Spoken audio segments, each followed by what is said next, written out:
이상하다. 뭔가 이상한데. 여러분도 이런 느낌을 받아보신 적 있으신가요?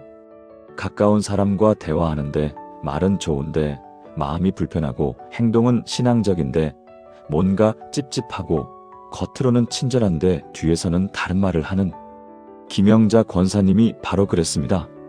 20년 넘게 함께 신앙생활을 해온 친구가 있었는데 어느 날부터 그 친구와 대화할 때마다 마음이 무겁고 불안해지기 시작했습니다. 내가 예민한 건가? 내가 의심이 많은 건가? 사랑으로 덮어야 하는데 내가 너무 판단하는 건가? 그렇게 자책하며 1년을 보냈습니다.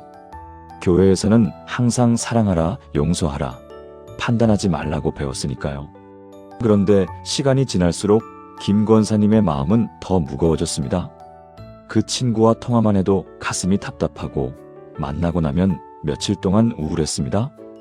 기도해도 평안이 없었습니다. 하나님, 제가 잘못 생각하는 건가요? 아니면 정말 뭔가 이상한 건가요? 그렇게 혼란스러워하던 어느 날 충격적인 사실을 알게 되었습니다. 그 친구가 교회 안에서 여러 사람들에게 김 권사님에 대한 거짓말을 퍼뜨리고 있었던 것입니다. 20년 우정이 한순간에 무너졌습니다. 세상은 이렇게 말합니다. 사람을 의심하지 마라. 좋게 생각하라. 내가 예민한 거다. 다 내 마음이 만들어낸 거다. 하지만 성경은 정반대로 말씀하십니다. 사랑하는 자들아, 영을 다 믿지 말고 오직 영들이 하나님께로부터 났는지 분별하라. 많은 거짓 선지자가 세상에 나왔음이라. 요한일서 4장 1절. 성경은 명확하게 말씀하십니다. 분별하라고, 시험하라고, 확인하라고. 사랑한다는 이름으로 악을 방치하는 것은 진정한 사랑이 아닙니다. 분별 없는 사랑은 나와 공동체를 병들게 합니다. 오늘 이 시간 하나님께서 우리에게 주신 영적 분별력에 대해 나누려 합니다.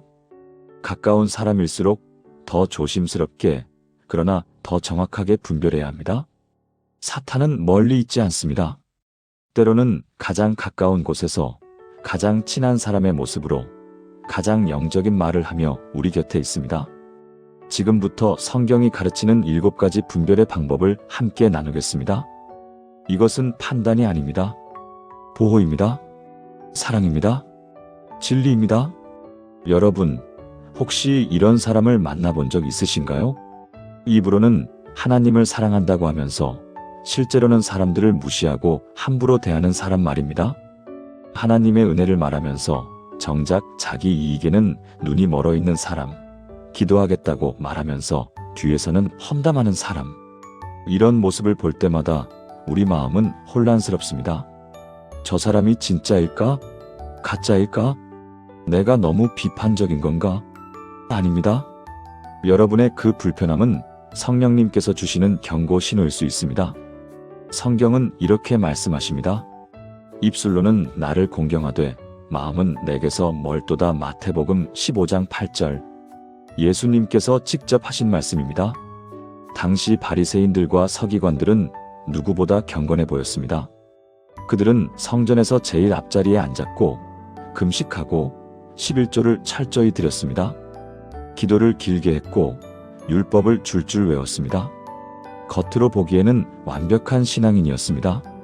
그런데 예수님은 그들의 본질을 꿰뚫어 보셨습니다. 입술로는 하나님을 공경하지만 마음은 멀리 있다. 그들의 경건은 사람들에게 보이기 위한 것이었습니다. 그들의 헌신은 자기 명예를 위한 것이었습니다. 그들의 기도는 다른 사람을 정죄하기 위한 것이었습니다. 말과 행동이 일치하지 않았습니다. 고백과 삶이 분리되어 있었습니다. 이것이 바로 사탄이 일하는 방식입니다. 사탄은 절대로 나는 악마다라고 말하지 않습니다. 오히려 나는 하나님의 사람이다라고 말합니다. 가장 영적인 언어를 사용합니다. 가장 경건한 모습을 보입니다. 하지만 그 이면을 보면 전혀 다른 모습이 드러납니다. 그렇다면 우리는 어떻게 이것을 분별할 수 있을까요? 첫째, 그 사람의 말보다 행동을 보십시오. 말은 얼마든지 아름답게 포장할 수 있습니다. 하지만 행동은 거짓말을 하지 않습니다. 둘째, 일관성을 확인하십시오. 사람 앞에서와 뒤에서, 교회에서와 집에서, 높은 사람 앞에서와 낮은 사람 앞에서 같은 모습인가요? 셋째, 시간을 두고 지켜보십시오. 짧은 시간에는 연기할 수 있지만 긴 시간은 본질을 드러냅니다. 2021년 대전의 한 교회에서 이런 일이 있었습니다. 최진희 집사님 54세는 교회에서 새로 부임한 전도사님을 정말 좋아했습니다. 그 전도사님은 설교도 은혜롭게 하셨고 항상 성도들을 섬기셨습니다. 목자의 심정으로 여러분을 사랑합니다라는 말을 자주 하셨습니다. 최 집사님은 그 말에 감동받아 전도사님을 많이 따르게 되었습니다. 개인적으로 상담도 받고 기도 제목도 나누고 가족 이야기까지 털어놓았습니다. 그런데 6개월쯤 지났을 때였습니다. 교회에 새로운 권사님이 등록하셨는데 그분이 재정적으로 여유가 있으신 분이었습니다. 그때부터 전도사님의 태도가 달라지기 시작했습니다. 최 집사님의 전화는 잘 받지 않으시고 만나자고 해도 바쁘다고 하셨습니다. 대신 그 권사님과는 자주 만나시는 것 같았습니다. 어느 날 최 집사님이 교회에 일찍 갔다가 우연히 들었습니다. 전도사님이 다른 교역자와 대화하시는 소리였습니다. 최 집사? 너무 의존적이에요. 계속 전화하고 붙잡고 좀 부담스럽더라고요. 그런데 새로 오신 김 권사님은 정말 성숙하세요. 헌금도 많이 하시고. 그 순간 최 집사님의 마음이 무너졌습니다. 목자의 심정으로 사랑한다던 그 말은 거짓이었던 걸까요? 집으로 돌아와 며칠을 울었습니다. 내가 뭘 잘못했을까? 내가 너무 집착한 건가? 그렇게 자책하며 교회도 나가기 싫어졌습니다. 하지만 1년이 지난 후 최 집사님은 깨달았습니다. 그 전도사님의 사랑은 조건적이었다는 것을, 재정적 여유가 있고 교회에 도움이 되는 사람에게만 친절했다는 것을, 목자의 심정이라는 아름다운 말 뒤에 실제로는 자기 유익을 추구하는 마음이 있었다는 것을, 말과 행동이 일치하지 않았던 것입니다. 지금 최 집사님은 그 경험을 통해 더 성숙해졌습니다. 말만 듣지 않고 행동을 보게 되었습니다. 시간을 두고 관계를 확인하게 되었습니다. 그리고 무엇보다 사람이 아닌 하나님께 더 깊이 의지하게 되었습니다. 사랑하는 여러분, 지금 저와 함께 이렇게 기도해 보시겠습니까? 하나님 아버지, 오늘 제게 영적 분별력을 주시니 감사합니다. 사람의 말만 듣지 않고 행동을 볼 수 있는 지혜를 주소서. 겉모습에 속지 않고 본질을 볼 수 있는 눈을 열어주소서. 말과 행동이 일치하는 진실한 사람들을 분별하게 하시고 저 역시 입술과 삶이 하나 되는 사람이 되게 하소서. 주님만이 참된 목자시며 사람은 연약함을 가진 존재임을 기억하며 주님께만 의지하게 하소서. 예수님의 이름으로 기도합니다. 아멘. 여러분, 말과 행동이 일치하지 않는 사람을 발견했다면 그것은 여러분의 예민함이 아닙니다. 하나님께서 주신 분별력입니다. 그 분별력으로 여러분 자신을 보호하시고 더 나아가 다른 사람들도 보호할 수 있게 되시길 바랍니다. 가장 중요한 분별의 기준이 하나 있습니다. 바로 평안입니다. 그 사람과 함께 있을 때, 그 사람과 대화한 후에 여러분의 마음은 어떤가요? 평안한가요? 아니면 불안한가요? 가벼운가요? 아니면 무거운가요? 자유로운가요? 아니면 억눌린가요? 많은 사람들이 이 신호를 무시합니다. 내가 예민해서 그런가 보다. 내가 부족해서 그런가 보다. 내가 더 사랑해야 하나 보다. 아닙니다. 여러분의 그 불편함은 성령님의 경고일 수 있습니다. 성경은 이렇게 말씀하십니다. 하나님은 무질서의 하나님이 아니시요 오직 화평의 하나님이시니라. 고린도전서 14장 33절. 하나님이 계신 곳에는 평안이 있습니다. 하나님의 영이 임하는 곳에는 질서가 있습니다. 하나님의 사람과 함께하면 자유함이 있습니다. 반대로 사탄이 일하는 곳에는 혼란이 있습니다. 악한 영이 활동하는 곳에는 불안이 있습니다. 거짓된 사람과 함께하면 속박감이 있습니다. 이것은 감정의 문제가 아닙니다. 영적 실제의 문제입니다. 고린도전서 14장의 배경을 보면 당시 고린도 교회는 혼란스러웠습니다. 은사를 자랑하며 서로 경쟁했고 무질서하게 방언했고 자기를 드러내려는 사람들로 가득했습니다. 겉으로는 아주 영적인 모임처럼 보였지만 실제로는 평안이 없었습니다. 바울은 이것을 보고 단호하게 말합니다. 하나님은 무질서의 하나님이 아니시다. 진짜 하나님의 역사는 평안을 가져옵니다. 진짜 성령의 은사는 덕을 세웁니다. 진짜 신앙인은 주변 사람들에게 평안을 줍니다. 그렇다면 우리는 어떻게 이것을 분별할 수 있을까요? 첫째, 대화 후의 감정을 점검하십시오. 격려받았나요? 아니면 정죄당했나요? 힘이 났나요? 아니면 기운이 빠졌나요? 하나님께 가까워졌나요? 아니면 멀어졌나요? 둘째, 관계의 자유도를 확인하십시오. 그 사람과 함께 있을 때 내가 나다울 수 있나요? 아니면 늘 눈치를 봐야 하나요? 솔직하게 말할 수 있나요? 아니면 말을 조심해야 하나요? 셋째, 영적 상태를 살펴보십시오. 그 사람과 교제한 후 기도하고 싶어지나요? 아니면 기도가 막히나요?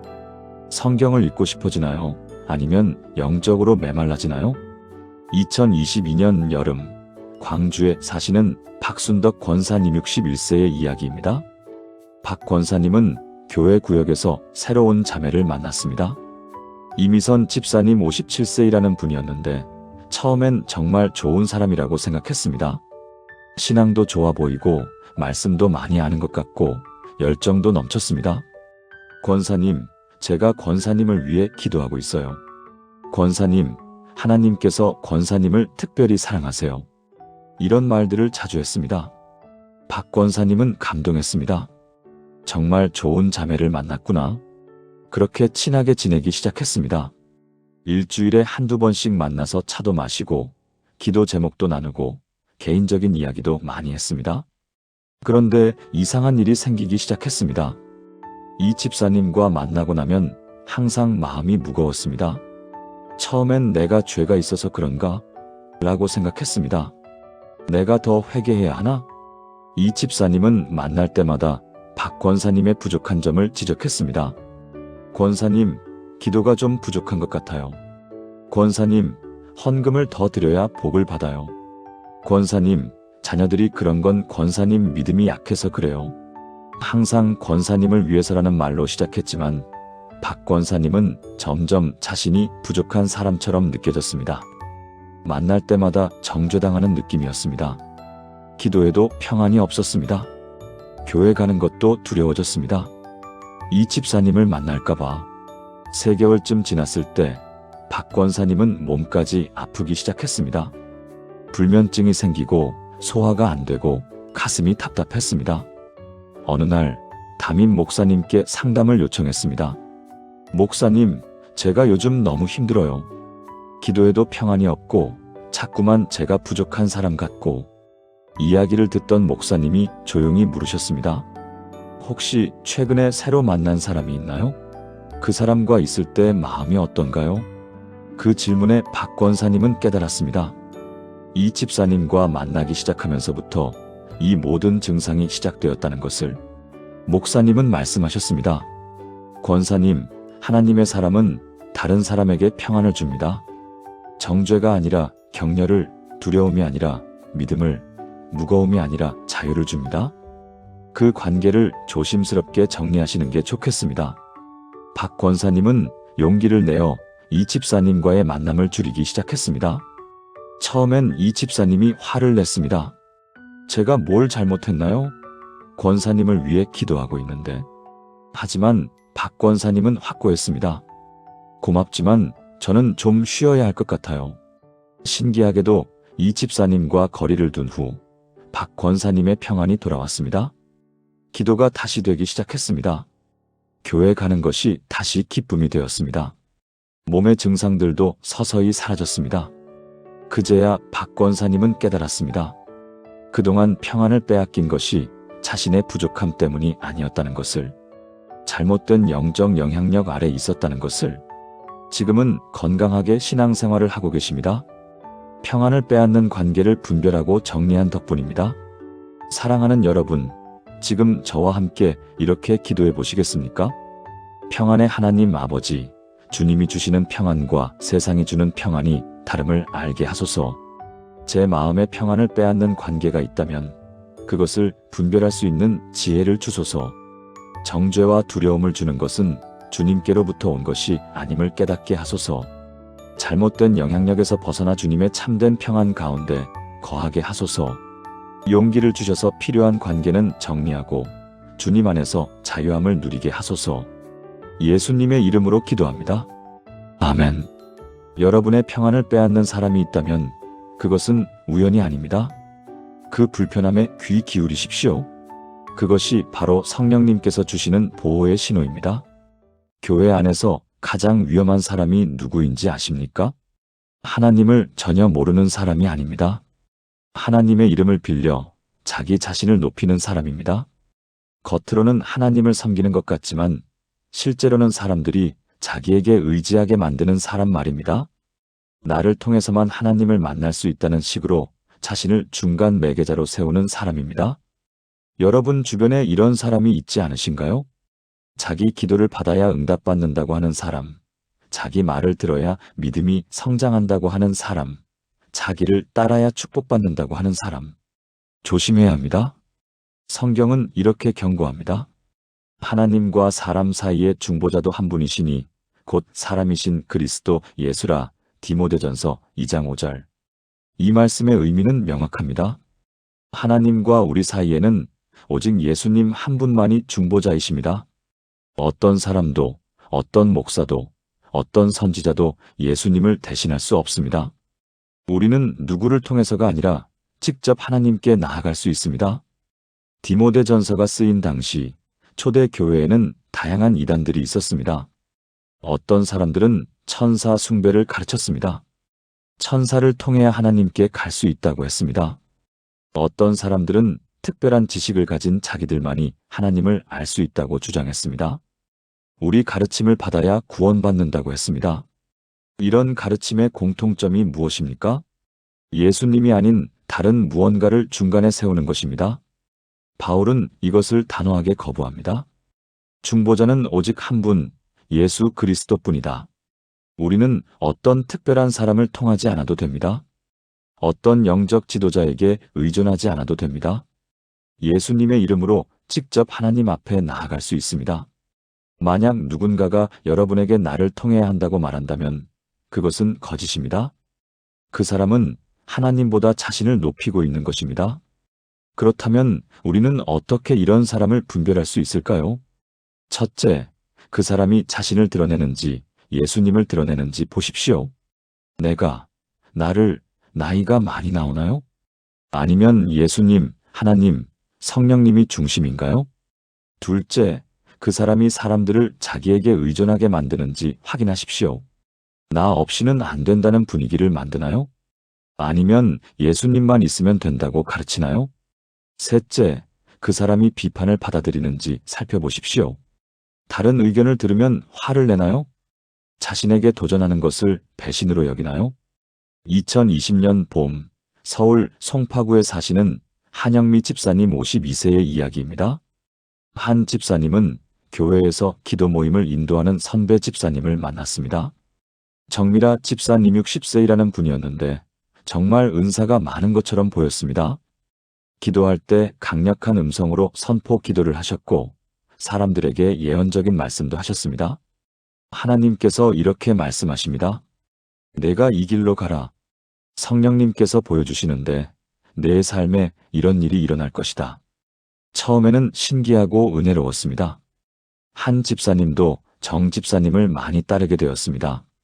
개인적으로 만나서 기도도 받고 앞으로 어떻게 살아야 할지 방향도 물어봤습니다. 정 집사님은 항상 확신에 차서 대답하셨습니다. 하나님이 내게 보여주셨는데 내가 이렇게 해야 해. 내 기도를 받아야 내 문제가 해결될 거야. 다른 사람 말은 듣지 말고 내 말만 들어. 처음에는 그저 영적으로 성숙한 선배라고 생각했습니다. 그런데 시간이 지나면서 이상한 일들이 생기기 시작했습니다. 한 집사님이 다른 성도와 기도 약속을 잡았다고 하자 정 집사님이 화를 내셨습니다. 다른 사람 기도는 소용없어. 나랑 기도해야지. 한 집사님이 담임 목사님 설교에서 은혜를 받았다고 하자 정 집사님이 미묘한 표정을 지으셨습니다. 목사님 설교도 좋지만 깊은 영적 세계는 목사님도 모르는 게 있어. 한 집사님이 성경 말씀에서 깨달은 것을 나누자 정 집사님이 정정하셨습니다. 그게 아니야. 하나님이 내게 알려주신 진짜 의미는 이거야. 점점 한 집사님은 정 집사님 없이는 아무것도 결정할 수 없게 되었습니다.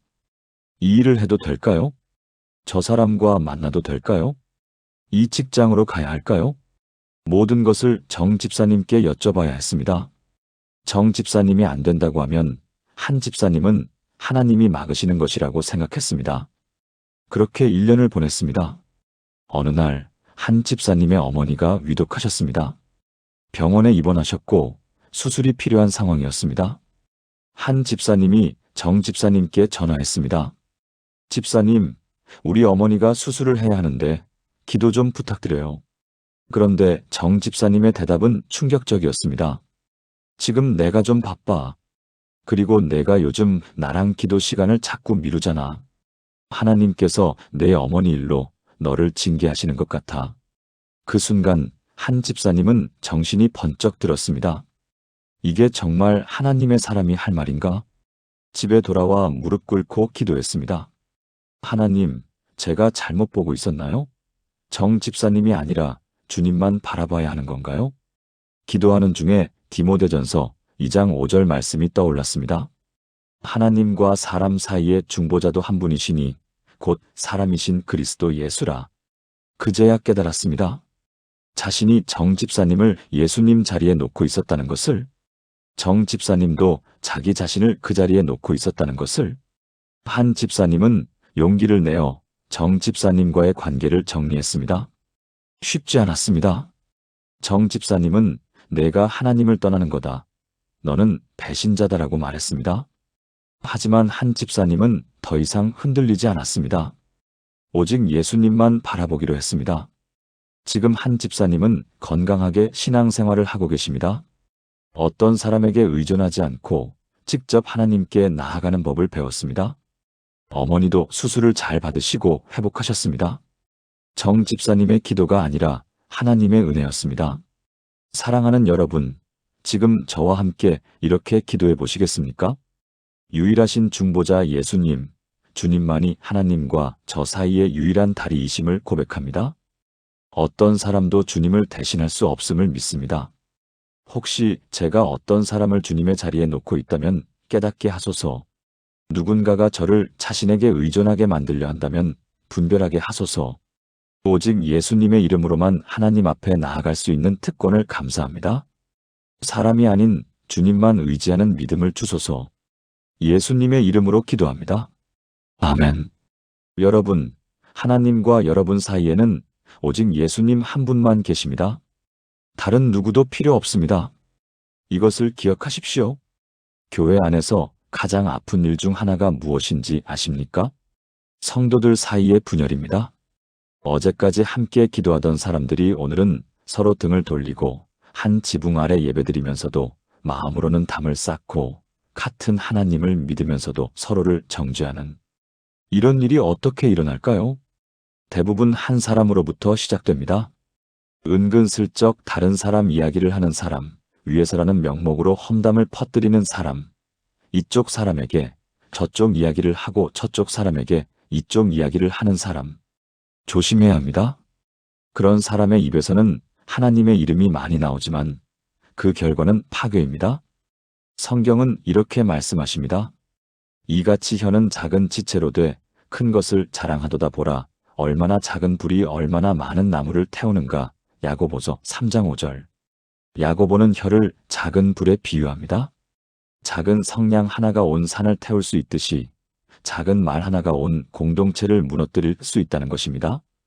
야고보서 3장이 쓰인 배경을 보면 당시 초대 교회에는 말로 인한 문제가 많았습니다.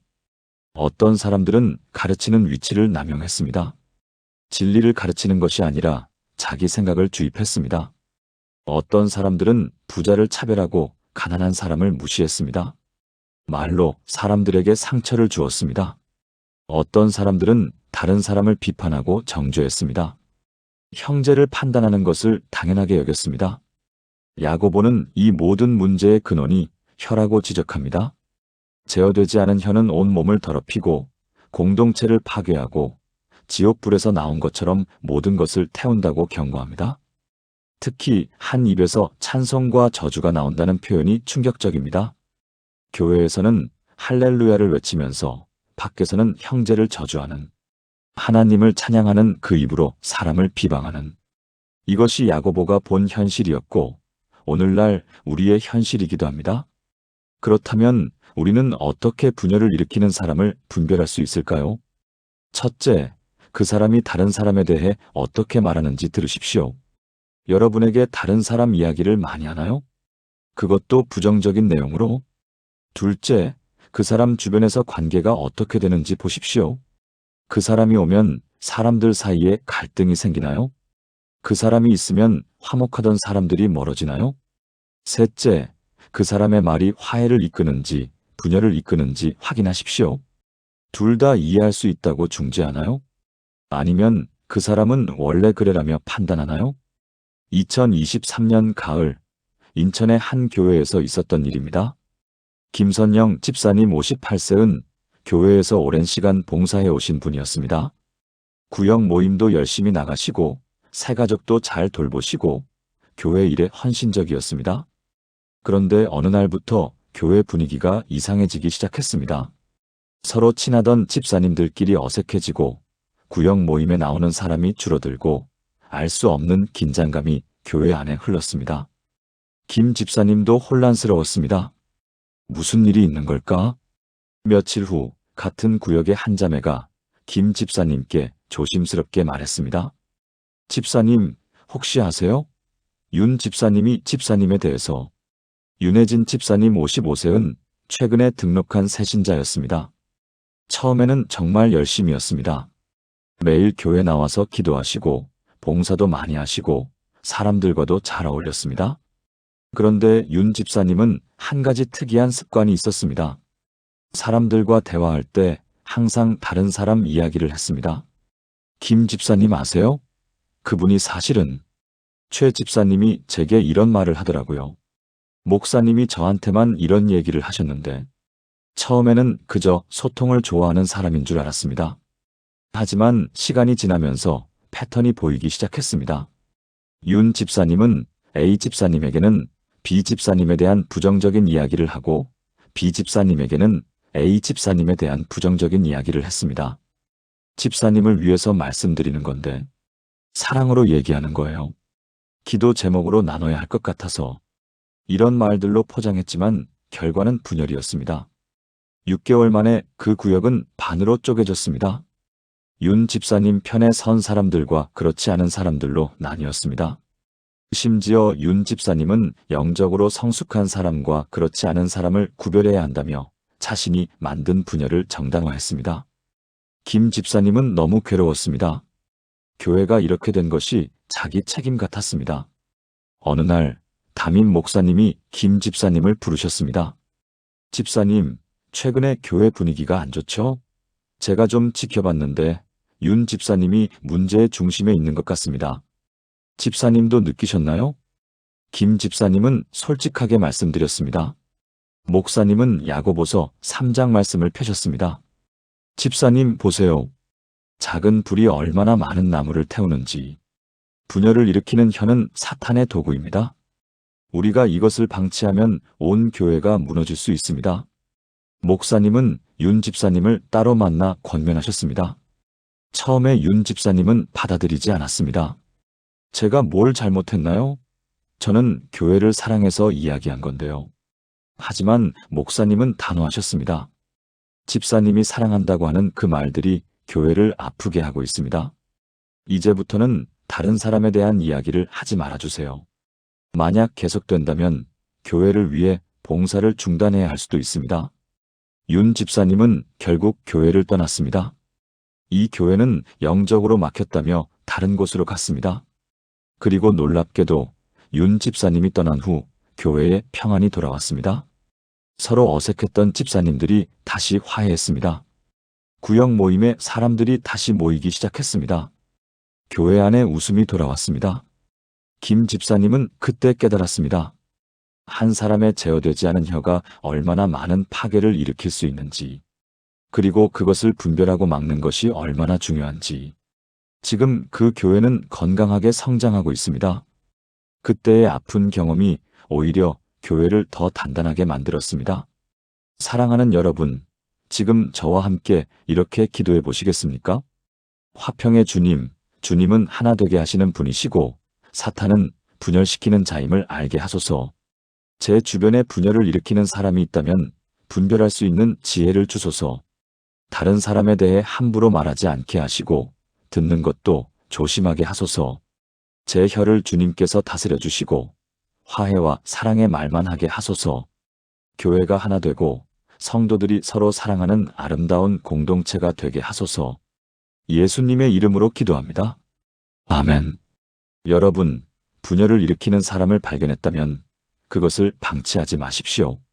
사랑한다는 이름으로 악을 묵인하는 것은 진정한 사랑이 아닙니다. 때로는 단호함이 필요합니다. 그것이 교회를 지키는 길입니다. 신앙생활에서 감정은 중요합니다. 하나님의 사랑을 느끼고 예배 중에 감동받고 말씀 읽을 때 마음이 뜨거워지는 것. 이 모든 것이 은혜입니다. 그런데 문제는 감정이 진리를 대체할 때 생깁니다. 느낌이 좋으면 하나님의 뜻이고 느낌이 안 좋으면 하나님의 뜻이 아니다라고 생각하는 것. 감동받았으니 이것이 맞다고 판단하는 것. 이것은 위험합니다. 왜냐하면 사탄도 감정을 조작할 수 있기 때문입니다. 여러분 주변에 이런 사람이 있지 않으신가요? 성령님께서 내게 이렇게 느껴지신다며 성경과 다른 것을 주장하는 사람, 하나님께서 내 마음에 이렇게 말씀하셨다며 자기 생각을 정당화하는 사람. 조심해야 합니다.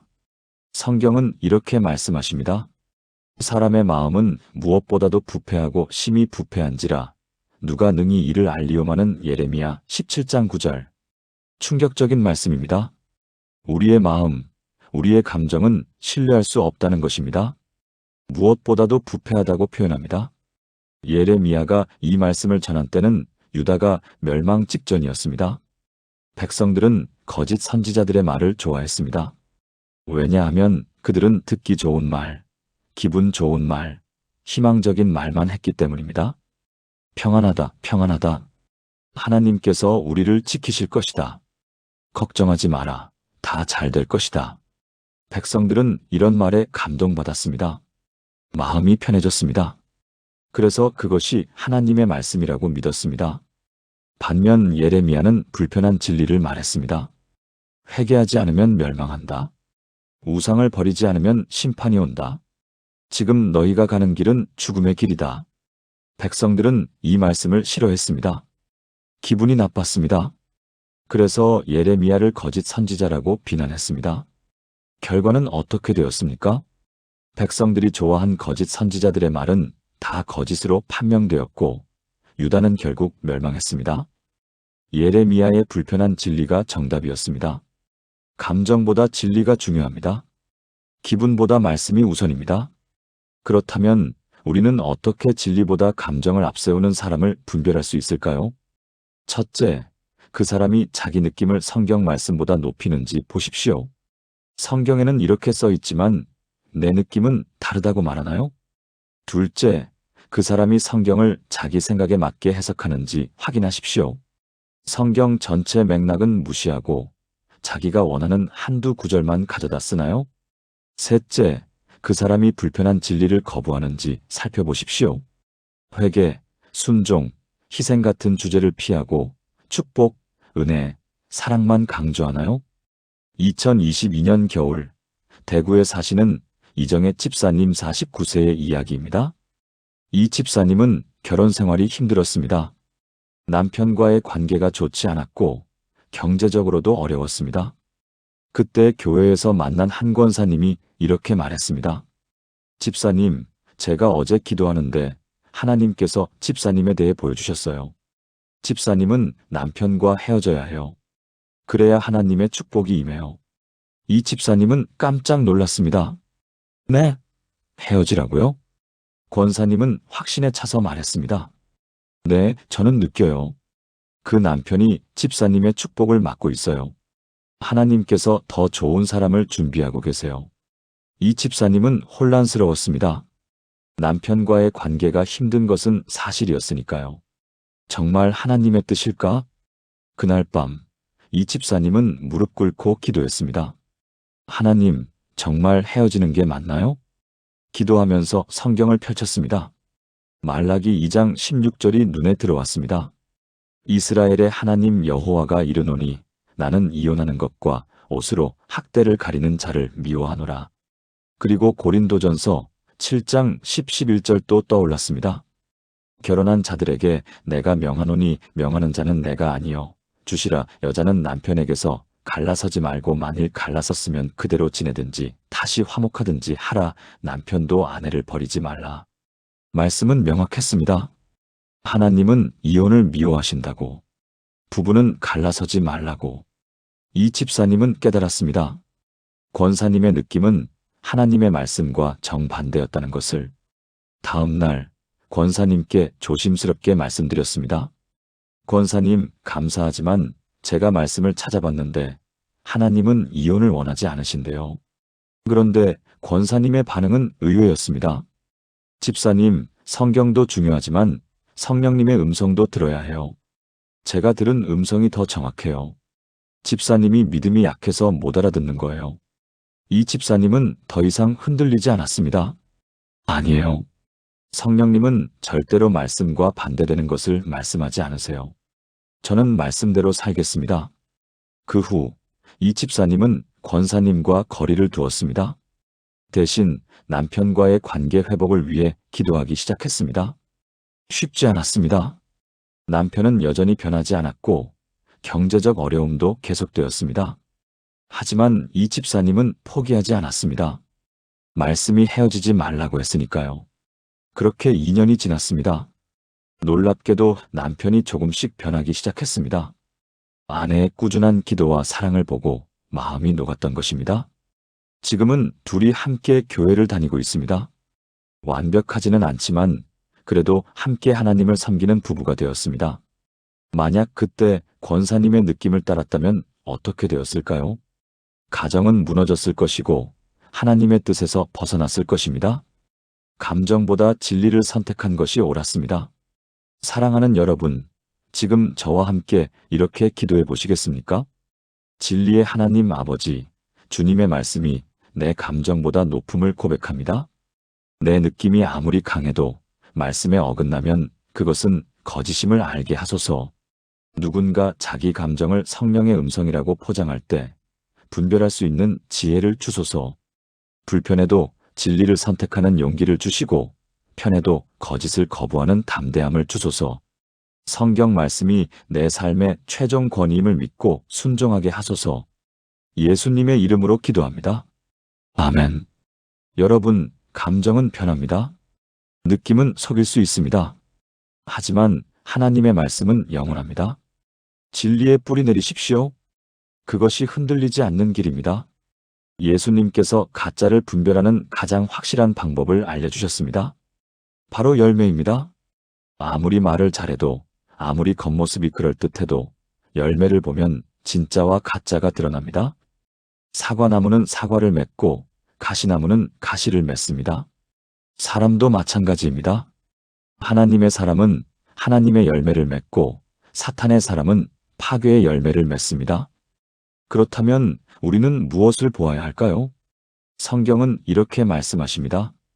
그들의 열매로 그들을 알지니 가시나무에서 포도를 또는 엉겅퀴에서 무화과를 따겠느냐. 마태복음 7장 16절. 예수님께서 직접 하신 말씀입니다. 이 말씀은 거짓 선지자들에 대한 경고의 맥락에서 나왔습니다. 당시에도 양의 옷을 입은 이리 같은 거짓 선지자들이 많았습니다. 겉으로는 선한 것처럼 보였지만 실제로는 양떼를 해치는 사람들이었습니다. 예수님은 이들을 어떻게 분별하라고 하셨습니까? 열매를 보라. 말을 보지 말고 겉모습을 보지 말고 열매를 보라고 하셨습니다. 가시나무는 아무리 노력해도 포도를 맺을 수 없습니다. 엉겅퀴는 아무리 애써도 무화과를 맺을 수 없습니다. 본질이 그러하기 때문입니다. 마찬가지로 악한 사람은 아무리 선하게 보이려 해도 시간이 지나면 악한 열매가 드러납니다. 그렇다면 우리가 봐야 할 열매는 무엇일까요? 첫째, 관계의 열매입니다. 그 사람 주변 사람들은 어떤 상태인가요? 치유받고 회복되나요? 아니면 상처받고 무너지나요? 둘째, 성품의 열매입니다. 시간이 지나면서 더 겸손해지나요? 아니면 더 교만해지나요? 더 온유해지나요? 아니면 더 거칠어지나요? 셋째, 영적 열매입니다. 그 사람과 함께하는 사람들이 하나님께 더 가까워지나요? 아니면 그 사람에게 더 의존하게 되나요? 2021년 봄, 부산의 한 교회에서 있었던 일입니다. 조미경 집사님 56세은 교회에 새로 부임하신 청년부 전도사님을 정말 좋아했습니다. 박요한 전도사님 32세은 설교도 잘하시고 젊은 청년들을 잘 이끄는 것처럼 보였습니다. 청년들을 위해 목숨 걸겠습니다라는 말씀을 자주 하셨습니다. 조 집사님의 딸이 15세도 청년부에 출석하고 있었는데 전도사님을 많이 따랐습니다. 처음 6개월은 정말 좋았습니다. 청년부에 사람들이 늘어나고 분위기도 활기차고 예배도 은혜로웠습니다. 그런데 1년쯤 지나면서 이상한 일들이 생기기 시작했습니다. 청년부 안에서 파벌이 생겼습니다.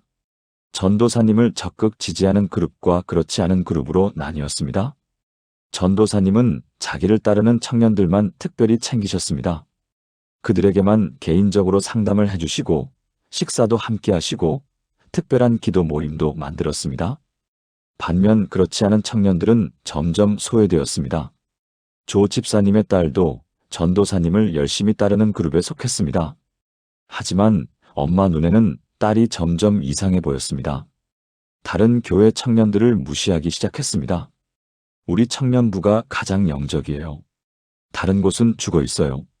담임 목사님 설교를 비판하기 시작했습니다. 목사님은 너무 전통적이에요. 박 전도사님이 진짜 하나님의 사람이에요. 심지어 부모님에게도 버릇없이 대하기 시작했습니다. 엄마는 영적으로 어두워요. 제 신앙을 이해 못해요. 조 집사님은 너무 놀랐습니다. 이게 정말 신앙 성장인가? 고민 끝에 담임 목사님을 찾아갔습니다. 목사님도 이미 청년부 상황을 알고 계셨습니다. 집사님, 제가 박 전도사와 여러 번 대화했는데 받아들이지 않더라고요. 청년들을 자기 사람으로 만들고 있어요. 교회를 위한 게 아니라 자기 왕국을 만들고 있는 거죠.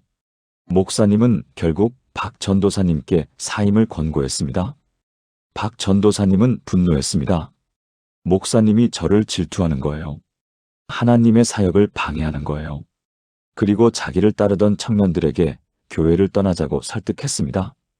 이 교회는 영적으로 죽었어요. 우리끼리 새로운 교회를 시작합시다. 놀랍게도 15명의 청년이 그를 따라 교회를 떠났습니다. 조 집사님의 딸도 그 중 하나였습니다. 조 집사님은 가슴이 찢어지는 것 같았습니다. 그렇게 1년이 지났습니다. 어느 날 딸에게서 전화가 왔습니다. 울면서 말했습니다. 엄마, 내가 잘못 봤어. 박 전도사님은 진짜 목자가 아니었어. 알고 보니 새로 시작한 모임도 얼마 못 가 깨졌다고 했습니다.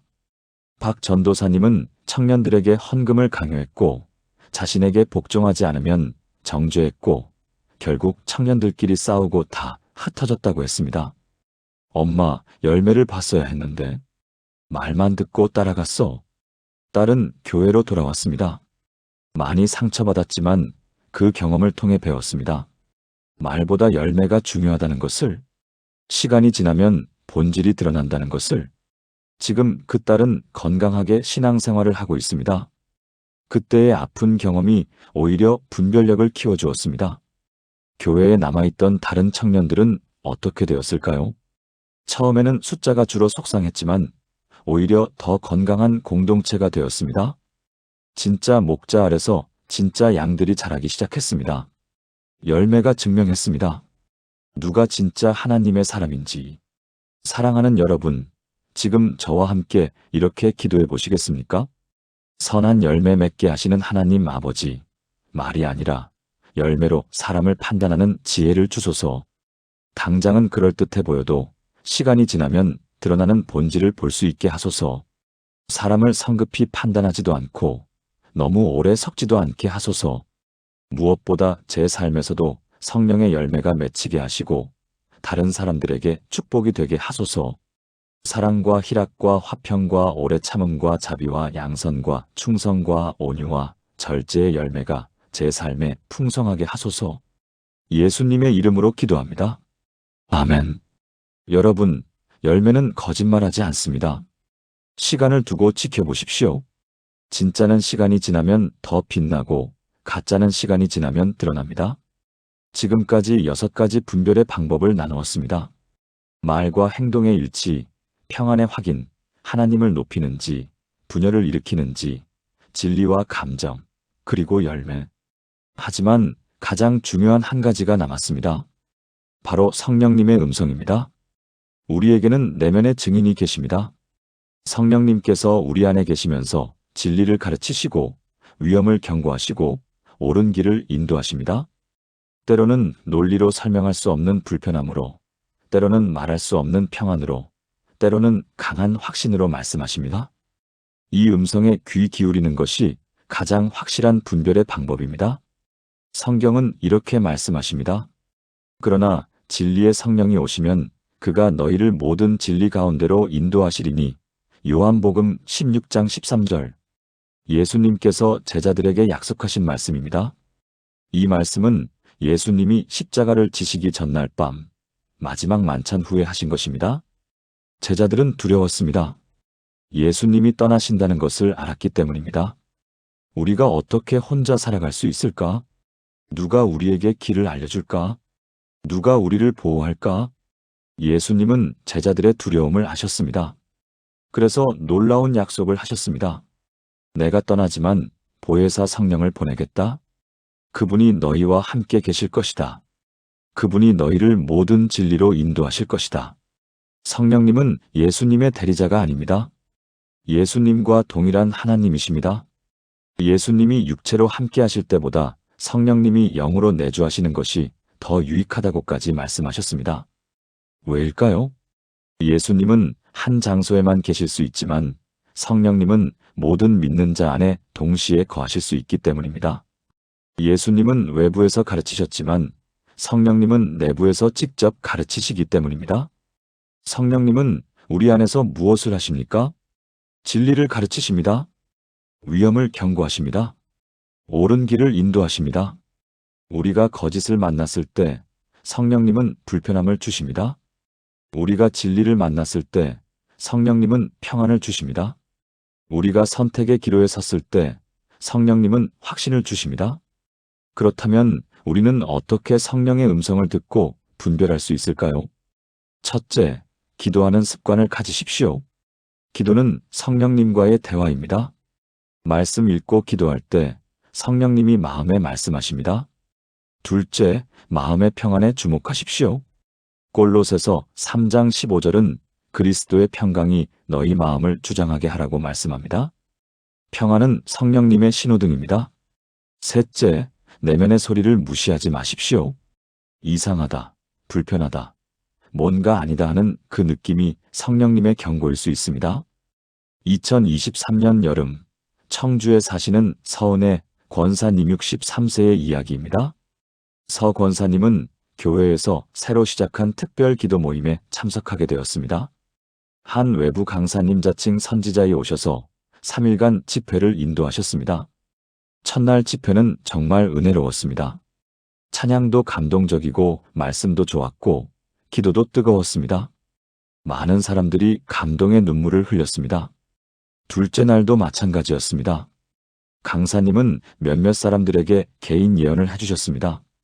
하나님께서 당신에게 이런 것을 주실 것입니다. 당신의 사업이 크게 번창할 것입니다. 당신의 자녀가 훌륭한 사람이 될 것입니다. 듣기 좋은 말들이었습니다. 사람들은 더욱 열광했습니다. 그런데 서 권사님은 왠지 모르게 불편했습니다. 말씀도 좋고 분위기도 좋은데 마음이 편치 않았습니다. 내가 예민한 건가? 내가 은혜를 못 받는 건가? 그렇게 자책하면서도 불편함은 계속되었습니다. 셋째 날, 강사님이 헌금을 강조하기 시작했습니다. 오늘 하나님께 특별 헌금을 드리는 사람에게 하나님께서 100배로 갚아주실 것입니다. 이 집회를 위해 아낌없이 드리십시오. 그것이 믿음입니다. 지금 1,000만 원을 드리면 하나님께서 억 단위로 채워주실 것입니다. 그 순간 서 권사님 마음에 강한 거부감이 일었습니다. 이건 아니다. 집회가 끝난 후 서 권사님은 집에 돌아와 무릎 꿇고 기도했습니다. 하나님, 제가 잘못 느낀 건가요? 다른 사람들은 다 은혜 받는 것 같은데 저만 불편한가요? 기도하는 중에 성령님께서 마음에 말씀하셨습니다. 내 양은 내 음성을 듣느니라. 이방인의 음성은 듣지 아니하느니라. 요한복음 10장 말씀이 떠올랐습니다. 아, 성령님께서 경고하고 계셨구나. 다음 날 서 권사님은 담임 목사님을 찾아갔습니다. 목사님, 어제 집회가 좀 이상하지 않으셨나요? 목사님도 사실 같은 불편함을 느끼고 계셨다고 하셨습니다. 저도 성령님께서 아니다라고 말씀하시는 것 같았어요. 제가 그 강사님 배경을 좀 알아봤는데 여러 교회를 다니며 같은 방식으로 헌금을 받고 문제를 일으킨 사람이더라고요. 결국 그 집회는 3일로 끝났고 더 이상 초청하지 않았습니다. 하지만 이미 큰 헌금을 드린 몇몇 성도들은 실망했습니다. 약속하신 축복은 언제 오나요? 왜 우리 교회는 은혜를 막나요? 시간이 지나면서 진실이 드러났습니다. 그 강사님이 다른 교회에서도 같은 문제를 일으켰고 심지어 헌금을 개인적으로 사용한 사실까지 밝혀졌습니다. 서 권사님은 감사했습니다. 성령님의 음성에 귀 기울인 것이 만약 그 불편함을 무시했다면 자신도 속았을 것입니다. 지금은 교회 전체가 더 조심하게 되었습니다. 아무리 은혜로워 보이고 아무리 기적 같아 보여도 성령님의 평안이 없으면 멈추고 기도하게 되었습니다. 성령님은 우리의 가장 확실한 보호자이십니다. 그분의 음성을 듣는 사람은 결코 속지 않습니다. 사랑하는 여러분, 지금 저와 함께 이렇게 기도해 보시겠습니까? 진리의 성령님, 제 안에 거하시며 저를 모든 진리 가운데로 인도하시는 주님을 찬양합니다. 주님의 음성을 듣는 귀를 열어주시고 주님의 평안을 느끼는 마음을 민감하게 하소서. 제가 거짓을 만났을 때 경고하시는 성령님의 신호를 무시하지 않게 하소서. 제가 진리를 만났을 때 확신을 주시는 성령님의 평안을 신뢰하게 하소서. 다른 사람들이 다 은혜 받는 것처럼 보여도 주님께서 아니다라고 하시면 거절할 수 있는 용기를 주소서. 성령님과 깊이 교제하며 주님의 음성을 분별하는 사람이 되게 하소서. 예수님의 이름으로 기도합니다. 아멘. 여러분, 성령님은 우리 안에 계십니다.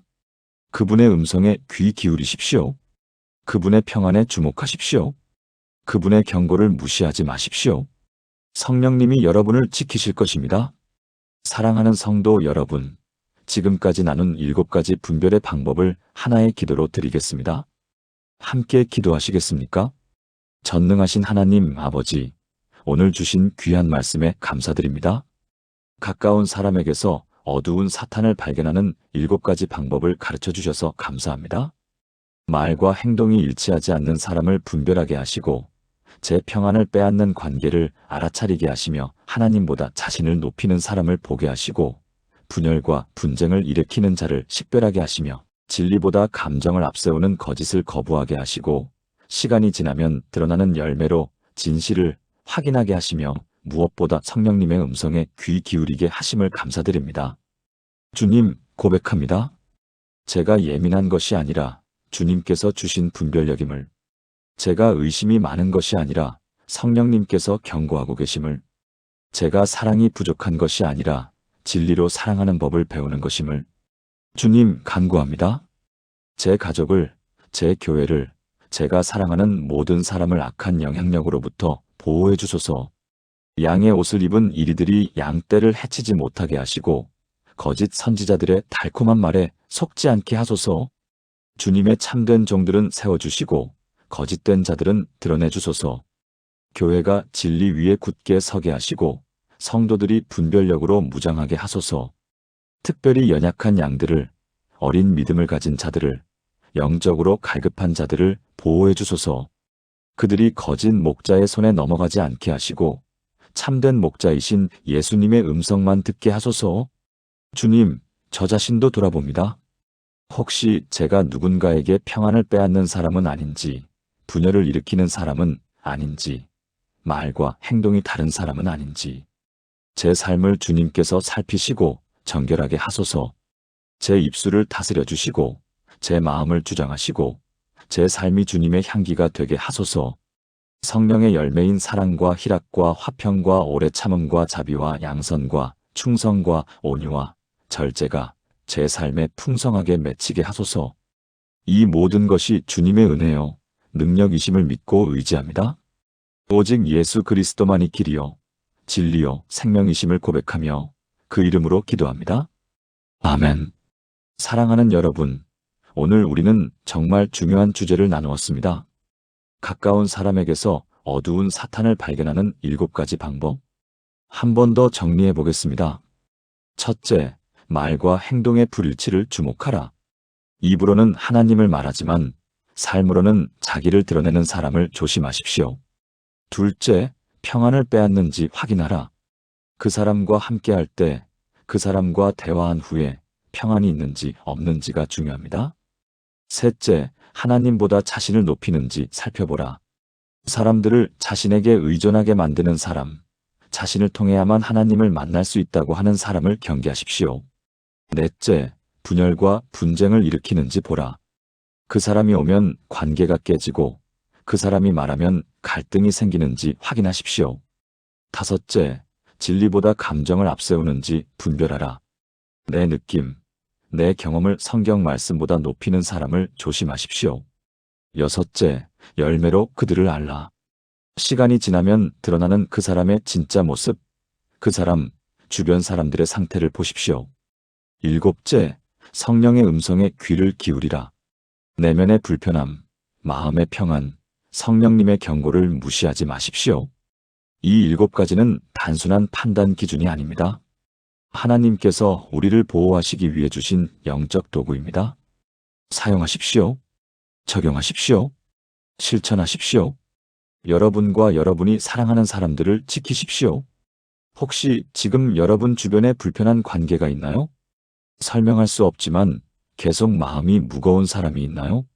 오늘 나눈 7가지로 분별해 보십시오. 그리고 성령님께 물어보십시오. 주님, 이 관계가 주님께서 기뻐하시는 관계입니까? 주님께서 평안을 주시면 계속하십시오. 주님께서 경고를 주시면 정리하십시오. 사람의 평가가 아니라 하나님의 뜻이 중요합니다. 마지막으로 한 가지만 더 말씀드리겠습니다. 이 모든 분별은 사랑 안에서 이루어져야 합니다. 판단하려는 마음이 아니라 보호하려는 마음으로, 정죄하려는 마음이 아니라 지키려는 마음으로, 비난하려는 마음이 아니라 회복하려는 마음으로. 우리의 목표는 사람을 무너뜨리는 것이 아니라 진리를 세우는 것입니다. 악을 드러내는 것이 아니라 선을 보호하는 것입니다. 이 은혜로운 분별력으로 여러분의 삶이, 여러분의 가정이, 여러분의 교회가 보호받기를 축복합니다. 오늘 이 말씀이 마음에 닿았다면 더 많은 분들이 함께 은혜 받을 수 있도록 좋아요와 구독 부탁드립니다. 그리고 댓글로 성령님의 분별력을 구합니다라고 고백해 주시면 제가 여러분을 위해 기도하겠습니다. 하나님의 은혜와 평강이 여러분과 여러분의 가정에 충만하기를 기도합니다. 사랑합니다.